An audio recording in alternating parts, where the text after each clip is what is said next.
Hi friends, வைகாசி விசாகம்னா என்ன, விரத முறை என்ன அப்படிங்கிறத இந்த வீடியோவில் பார்க்கலாம் வாங்க.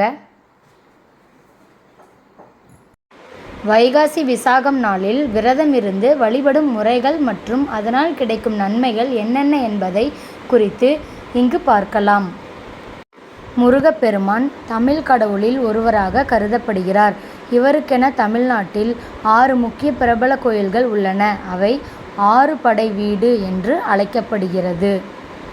வைகாசி விசாகம் என்றால் என்ன? வைகாசி மாதத்தில் வரும் பௌர்ணமியும் விசாக நட்சத்திரமும் இணைந்து வரும் நாள்தான் வைகாசி விசாகமாகும்.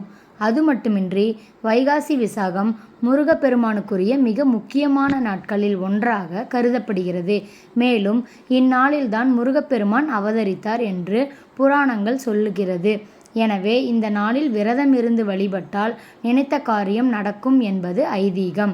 27 நட்சத்திரங்களில் கிருத்திகை மற்றும் விசாகம் நட்சத்திரங்கள் தான் முருகனுக்குரிய மிகவும் முக்கியமான விரத வழிபாட்டு நாளாகும். குறிப்பாக விசாக நட்சத்திரம் ஞானத்திற்குரிய நட்சத்திரமாகவும் கருதப்படுகிறது. வைகாசி விசாகம் விரத நன்மைகள் என்ன? வைகாசி விசாகம் அன்று விரதம் இருந்து முருகனை நினைத்து வழிபட்டால் உங்களது பிரச்சனைகள் அனைத்தும் விலகி ஓடும். அது மட்டுமின்றி முற்பிறவியில் நீங்கள் செய்த பாவங்கள் நீங்கும். குறிப்பாக முழு மனதுடன் முருகனை நினைத்து வழிபட்டால் உங்களுக்கு பலவிதமான நன்மைகள் கிடைக்கும் என்பது ஐதீகம்.